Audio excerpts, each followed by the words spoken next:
toujours le 1er octobre 2025, nous reprenons exactement du même endroit. Là, le terrain privé tondu maniaquement n'importe quand, pour rien, hein, ça sert strictement à rien. Hein. Il pourrait laisser des fleurs sauvages, il y aurait plein de scabieuses colombaires, plein de scabieuses maritimes, plein de fleurs, mais ils préfèrent tout couper. Ils préfèrent un terrain avec une herbe courte. Alors là, nous avons plein de spirants d'automne. Là, spirant d'automne, qui est en fin de floraison, hein. Spiranthes spiralis. On peut voir au pied de la plante des toutes petites feuilles comme ça, qui ont cette forme, qui font la taille d'un ongle. Hein. Donc là, c'est la spirante d'automne, d'une part parce qu'elle fleurit maintenant, hein, en octobre, enfin fleurit en septembre, octobre, novembre, ça dépend le temps qu'il fait. Hein. S'il se met à pleuvoir plus tard, elle fleurira plus tard. Il y a une autre plante qui ressemble énormément à la spirante d'automne pour la fleur, mais pas pour les feuilles, c'est la spirante d'été, qui a la fleur qui est vraiment très semblable, mais qui a les feuilles qui sont allongées, un peu comme des graminées, un peu allongées, bien plus allongées. Et la spirante d'été pousse en été, en juillet. L'aspirante d'été est beaucoup plus rare que l'aspirante d'automne, et elle pousse sur les terrains plutôt sableux. Là, une magnifique lierre qui grimpe à ses chênes. Ça fait plaisir de voir ça. Donc les crétins là, ils pensent que il y a certains crétins qui pensent que le lierre tue les chênes. Alors qu'on voit partout des énormes lierres qui grimpent à des chênes et on voit que les chênes sont en parfaite santé. Donc c'est l'absurdité de penser que le lierre tue le chêne.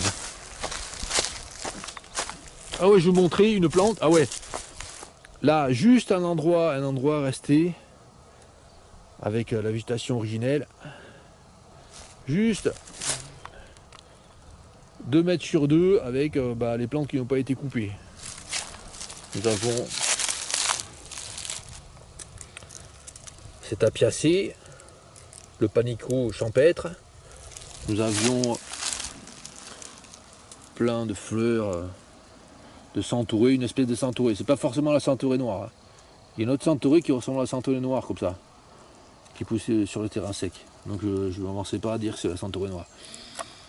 Donc là, les panicots qui sont une plante haute pour le papillon, qui peuvent être une plante haute pour le papillon, le macaon.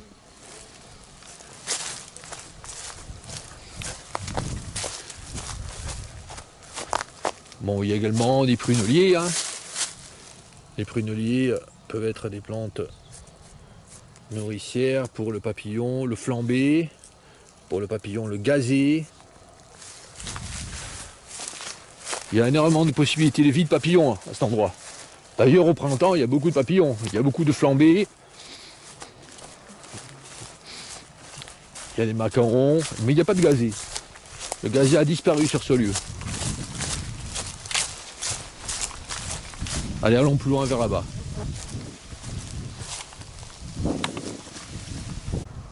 Nous sommes 50 mètres plus loin. Alors nous voyons que le plateau, là, c'est un plateau constitué de calcaire. Hein. Ça, c'est des plaques de calcaire. Hein. C'est un sol très dur. Hein. Et là, nous avons ces petites fabacées.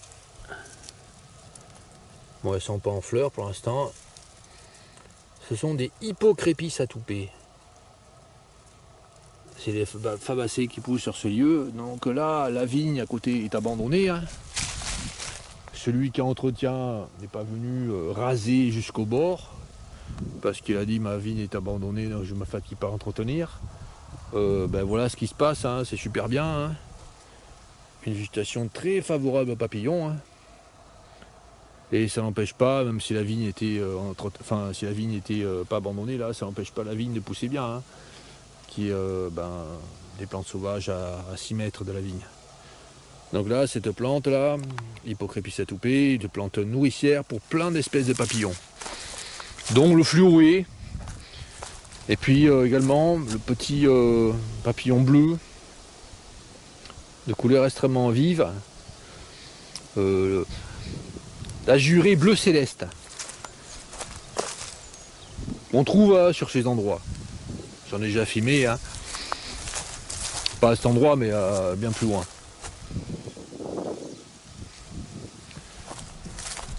Allez, allons voir ce qu'il y a plus loin. Ah ouais, ce que je vais montrer, c'est la scabieuse maritime. On va voir la différence d'avec la scabieuse colombaire. Il y en a par là-bas, des scabieuses maritimes, elles ont fini de fleurir. Et ce que je vais vous montrer, c'est l'inflorescence sèche, enfin une inflorescence sèche intacte, pour montrer la différence d'avec une fleur de scabieuse colombaire.